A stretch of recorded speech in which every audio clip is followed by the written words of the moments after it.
যে প্রবলেমগুলো হয় যে এটা আসলে স্পেসটা কম, বাট অ্যাডভান্টেজও একটা বলা যায় যে এটা অল্প জায়গার ভিতরে আপনি রাউন্ড স্টেয়ারটা করতে পারবেন। এই দোতলা ফাউন্ডেশন দিয়ে একতলা কমপ্লিট করতে কত টাকা খরচ হবে এ বিষয়ে একটা ধারণা দেবে। এই কলাম এটা হচ্ছে ব্রাহ্মণবাড়িয়া কুড্ডা আখাউড়ার ভিতরে। সো আমাদের এখানে একটা ডুপ্লেক্স আছে, এর আগেও আমরা দুইবার দেখাইছি। সো অলরেডি একতলা ছাদ ঢালাই হয়ে গেছে, দ্বিতীয় তলার কাজ চলতেছে। সো আমি একটু দেখাই এবং ডিটেলস বলবো এবং কয় টাকা কি খরচ হয়েছে এখন পর্যন্ত এগুলো অলরেডি এর আগেও আমি দেখাইছি। অলরেডি কলামগুলার ডিজাইনগুলো চলে এসেছে।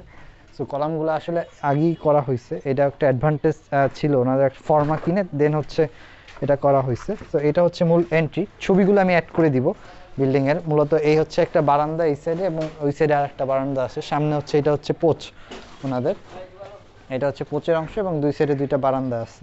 সো অলরেডি ডিজাইন অনুযায়ী চলে এসেছে। আমি একটু উপর থেকে দেখাই, এটা হচ্ছে ঢুকি হচ্ছে ওনাদের ড্রয়িং রুম। অলরেডি সন্ধ্যা হয়ে গেছে, কারণ আসলে আমি তাড়াতাড়ি একটু দেখে শেষ করতেছি। সো এটা হচ্ছে একটা ডাইনিং রুম, ড্রয়িং থেকে মূলত ডাইনিং। এখানে একটা রাউন্ড সিঁড়ি আছে, এখান থেকে মূলত উপরে ওঠা যাবে এবং চার কর্নার চারটা বেডরুম আছে, একটা কিচেন আছে, একটা ওয়াশরুম আছে। এটা মূলত একটা স্টোর রুম, এটা হচ্ছে একটা স্টোর রুম। এর সঙ্গে পিছনে হচ্ছে এই বেডরুমের সঙ্গে ওটা হচ্ছে অ্যাটাচ হচ্ছে ওয়াশরুম, মানে এটা মাস্টার বেড হিসেবে ইউজ করতে পারবে। দরকার হয়ে গেছে। এটা হচ্ছে রাউন্ড স্টেয়ার, এটা নিয়ে আসলে অনেক ঝামেলা হয়েছিল, পরে আলহামদুলিল্লাহ মিলে গেছে ধাপগুলো। কারণ এটার জন্য আমার একবার আসা প্রয়োজন হয়েছিল, দেন হচ্ছে এসে যেভাবে ইনস্ট্রাকশন দেওয়া হয়েছে ওই অনুযায়ী আসলে এটা করা হয়েছে। সো এটা মোটামুটি সুন্দর করে মিলে গেছে। এটা আসলে যে প্রবলেমগুলো হয় যে এটা আসলে স্পেসটা কম, বাট অ্যাডভান্টেজও একটা বলা যায় যে এটা অল্প জায়গার ভিতরে আপনি রাউন্ড স্টেয়ারটা করতে পারবেন।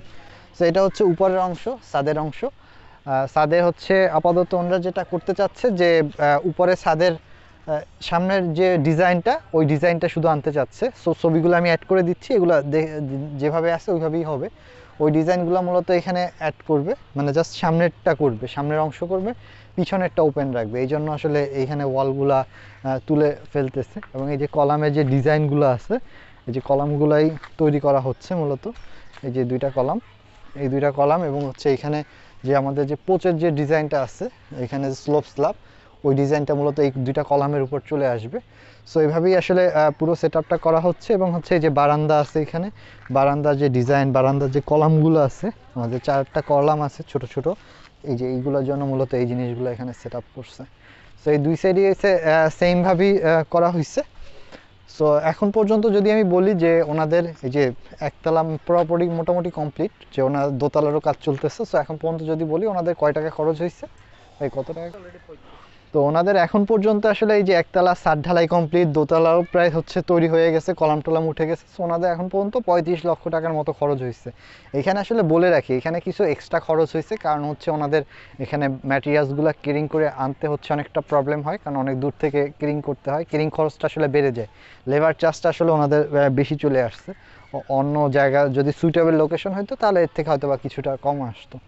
এটা প্রায় হচ্ছে 1600 স্কোয়ার ফিটের মতো জায়গা নিচ্ছে। এখানে মোটামুটি আপনি 4টা বেডরুম পাবেন, মাঝখানে হচ্ছে ফ্যামিলি লিভিং পাবেন, এইখানে একটা ফ্যামিলি লিভিং পাবেন, মানে ওটা হচ্ছে আপনি ড্রয়িং হিসাবে ইউজ করতে পারবেন এবং এটা ফ্যামিলি লিভিং, সামনে একটা পোচ, চার কর্নারে 4টা বেড। চাইলে আপনি এটাকেও বেডরুম হিসাবে ইউজ করতে পারবেন। আপাতত ওনারা আসলে এটাকে এখন বেডরুম হিসাবে ইউজ করবে, কারণ ওই বাকি যে ওপেন যে অংশগুলো আছে এই অংশগুলো আপাতত হচ্ছে ওনারা এখন ইউজ করবেন, এটা ওপেন রাখবে। পরবর্তীতে হয়তোবা যখন করবে হয়তোবা তখন হচ্ছে পুরোটা সেট আপটা ওনারা করে ফেলবে। সো এই ছিল আজকে আমার প্রেজেন্টেশন। সবাই ভালো থাকেন এবং আমাদের জন্য দোয়া করবেন। আল্লাহ হাফিজ।